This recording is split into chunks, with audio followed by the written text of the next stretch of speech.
many things by the left because of my viewpoints. But the only thing that they really love to trot out over and over again is that I'm Father Coughlin. Most people don't even know who that is, but you need to know who he is. When you'll see that it's laughable. It's a deep insult to be compared to him, but it's hysterical because it's so ridiculously inaccurate. It doesn't even make sense. Yes, Father Coughlin was against communism. Yes, he was on the radio, like me. Yes, he was against the sitting president, FDR. But it's weird because that's where it ends.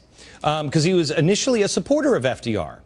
He was also wildly anti-Semitic. Not me. He was for big unions. You know how much I love unions. And he's also for, and this is my favorite, this is his magazine, an original copy from the day.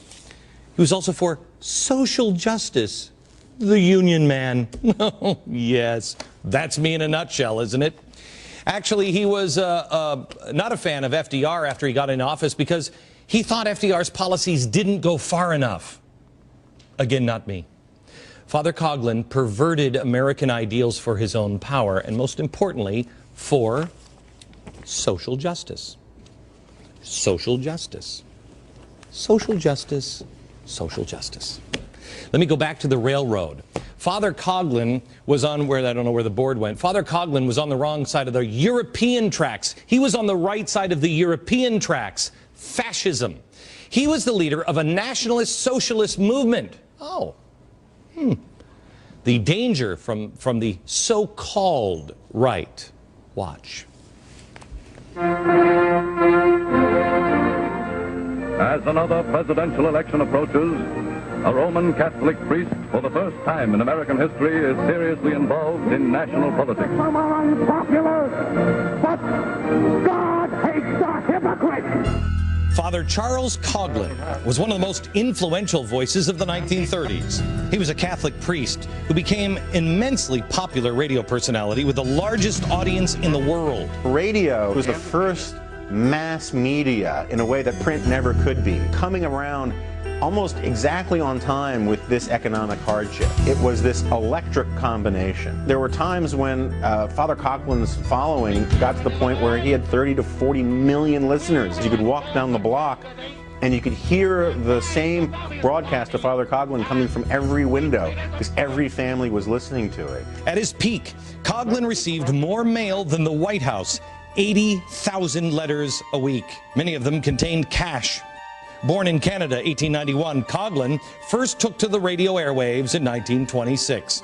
Right after, he joined the Detroit Diocese. At first, the content of his broadcast centered around Catholicism. However, during the early 1930s, he changed the content of his broadcast to political and economic commentary. His primary targets were Jews, socialists, communists, and international bankers. He was the quintessential economic populist. He railed against the big department store, against the banks and the fat cat Wall Street interests. There was always an anti-Semitic strain to Coughlin's diatribe. He blamed Jews for the Great Depression, communism, and for all the nation's ills. During a rally in New York, he said, quote, "When we get through with the Jews in America, they'll think the treatment they received in Germany was nothing." Critics of Coughlin only started pointing to his anti-Semitism when Coughlin started criticizing FDR. When Coughlin was one of FDR's main supporters, no one really seemed to care. Coughlin started off as a huge supporter of FDR. In the 1932 election, Coughlin said the nation's choice was Roosevelt or ruin. And he dubbed the New Deal Christ's deal. He had radical monetary policies. He thought increasing inflation would get America out of the Great Depression. When FDR refused to support this type of legislation, Coughlin turned on him and became FDR's harshest critic. He called the president the great betrayer and liar and a Jew. His views and activities became even more extreme. He started a campaign for social justice. What social justice meant for Father Coughlin is this ill-defined redistribution of wealth, redistribution of power, the radical takedown of the established economic interests In 1934, he established the National Union for Social Justice, a 5 million-member workers' rights organization that would protect the common man from the abuses of capitalism. He also started a national weekly newspaper called Social Justice that promoted congressional candidates and reinforced his radio themes. We will endorse a candidate who can rise above his party and puts patriotism first. Coughlin's criticism of FDR and the New Deal eventually led to his demise. FDR succeeded in silencing him through a National Association of Broadcasters Code passed in 1939 that forbade controversial broadcasts. By the following year, Father Coughlin was off the air. The reason why Father Coughlin became so popular was because of fear and hunger during the Great Depression. People's lives had come apart and they didn't know what to do, so they turned to somebody, a priest, Father Coughlin. He was able to articulate their feelings. Unfortunately, his solutions were fascists. I mean, here he's got a picture in one of his magazines, picture of Stalin and Hitler, but it's Social Security, still a hope, because they haven't tried the Christian plan. The Christian plan, social justice. Back in a minute. The marriage of communism and big labor exposed. Next.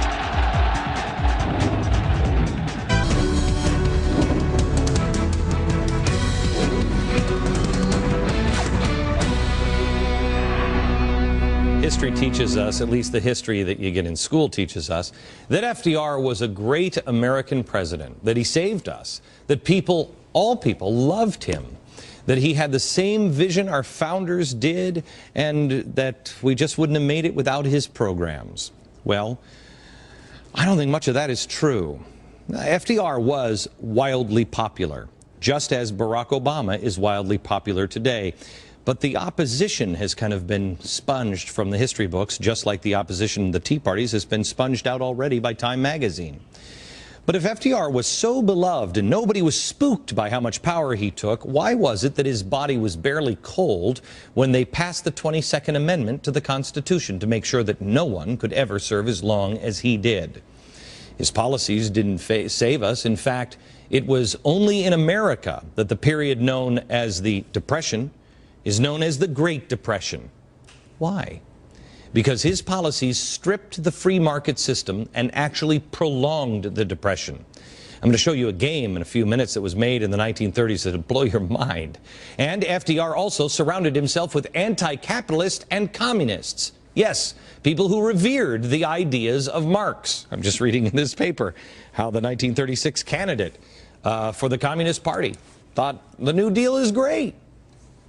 The communist movement was huge in America, huge in the administration, and huge with the unions in the 1930s. The only thing we have to fear is fear itself.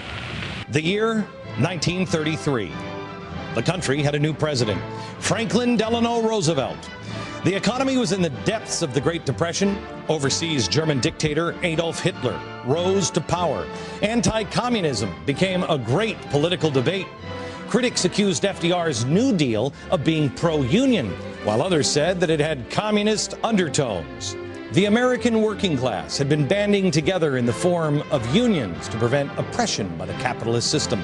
One union in particular, the CIO, was a hotbed for communism. Meanwhile, Earl Browder emerged as a strong leader for the Communist Party under the idea that, quote, communism is the 20th century Americanism. Because after all, quote, we're all true to the traditions of Paine, Jefferson, Lincoln, as the communists say. The problem developed at a time of great crisis and turmoil, and nobody was paying much attention to issues like domestic communism. Beginning in the late 1930s, Democratic Congressman Martin Dies of Texas chaired the House Committee on Un-American Activities. Separately, Attorney General Francis Biddle was busy compiling a list of traitors working for the government. Ex-communist Whittaker Chambers came forward to A.A. Burley, Assistant Secretary of the State. Chambers explained how he was able to secure a government position and outed other prominent spies in the administration. In which people like Alger Hiss and Harry Dexter White and Lachlan Curry, all of whom were Soviet agents, got into the federal government. And the problem at that time was very substantial.